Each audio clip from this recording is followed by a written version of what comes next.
Assalamualaikum warahmatullahi wabarakatuh. Selamat datang di channel YouTube saya, dan semoga video ini bermanfaat bagi teman-teman semua.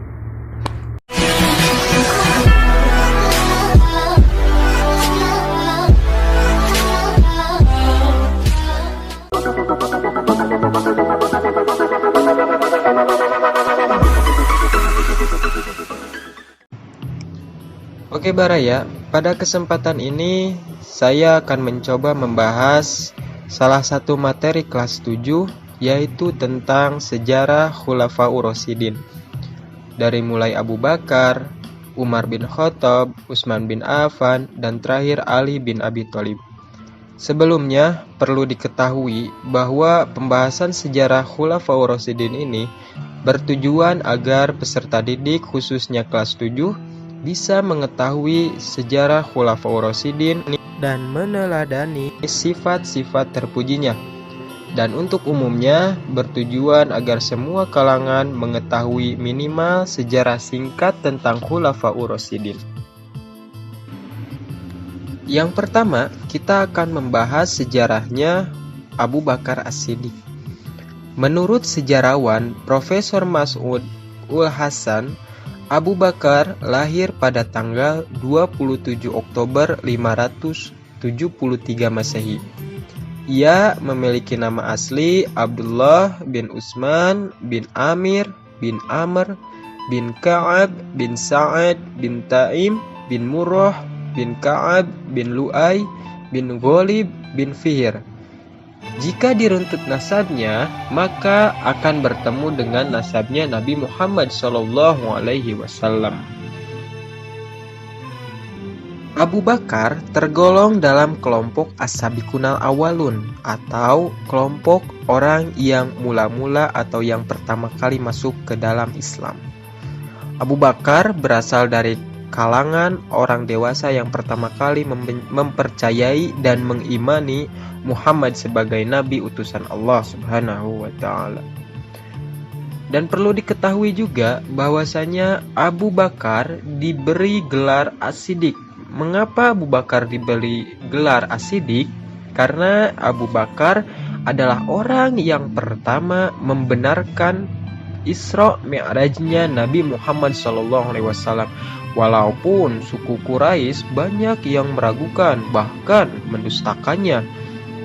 Orang-orang Quraisy tidak mempercayai dengan adanya kisah Isra Mi'rajnya Nabi Muhammad SAW. Wargi yang saya hormati, Abu Bakar menjadi salah satu sahabat Nabi Muhammad SAW yang paling dekat dengan Nabi Muhammad. Banyak sekali sifat Abu Bakar yang patut kita teladani. Di antaranya adalah pertama, cintanya Abu Bakar kepada Rasulullah SAW. Ada sebuah riwayat yang diriwayatkan oleh Aisyah radhiyallahu anha bahwasanya Rasulullah SAW selalu datang ke rumah Abu Bakar, baik itu di waktu pagi ataupun di waktu sore. Namun pada hari di mana Rasulullah SAW telah diizinkan oleh Allah Subhanahu wa taala untuk berhijrah, Rasul datang ke rumah Abu Bakar tidak pada waktu biasanya. Melihat kejadian tersebut, Abu Bakar bertanya kepada Rasulullah, "Wahai Rasulullah, kenapa engkau datang di luar waktu kebiasaan engkau?" Pasti karena ada sesuatu yang sangat penting. Saat tiba di rumah Abu Bakar, Rasulullah bersabda, "Aku telah diizinkan oleh Allah Subhanahu wa taala untuk berhijrah."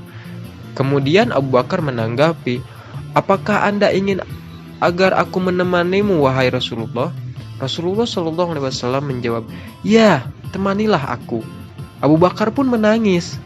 Kemudian Aisyah mengatakan, "Demi Allah, sebelum hari ini aku tidak pernah sekalipun melihat Abu Bakar menangis karena bahagia. Aku melihat Abu Bakar ayahku menangis pada hari itu."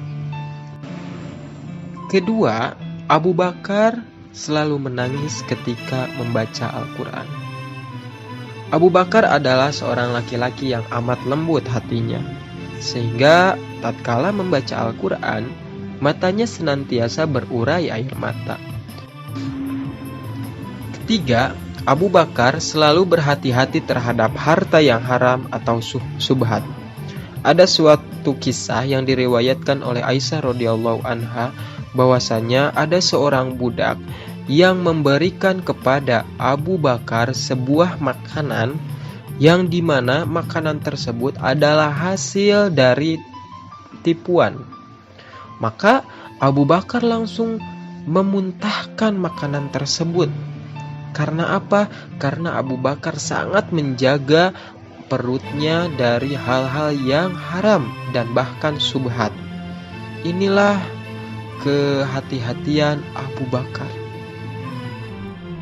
Wargi yang saya hormati, ketika pemerintahan Abu Bakar, menurut Ali Muhammad As-Salabi dalam bukunya Biografi Abu Bakar As-Siddiq, dikatakan bahwa Abu Bakar mempunyai kebijakan yang terkenal, yaitu pertama, memerangi kemunafikan dan kemurtadan yang timbul setelah wafatnya Nabi Muhammad SAW.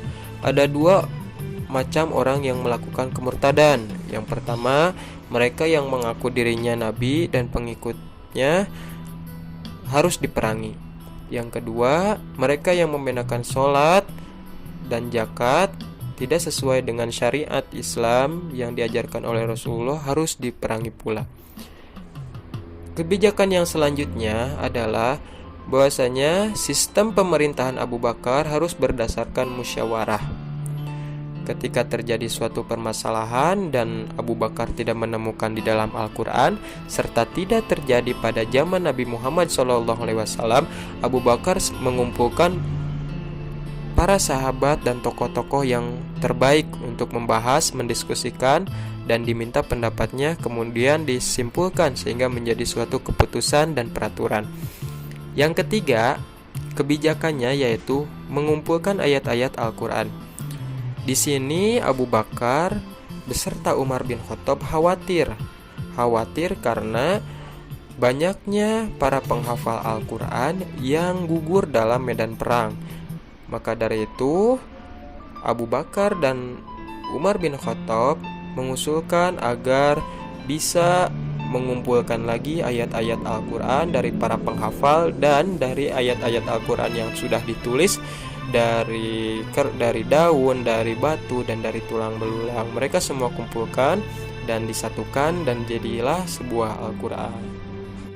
Baraya seiman, itulah sejarah singkat Abu Bakar dan kebijakannya pada pemerintahan Abu Bakar As-Siddiq. Semoga video yang singkat ini bermanfaat dan menjadi bahan ketidakpuasan bagi para penonton. Karena jika tidak puas, pasti akan mencari lagi. Mohon maaf bila banyak kesalahannya. Wassalamualaikum warahmatullahi wabarakatuh.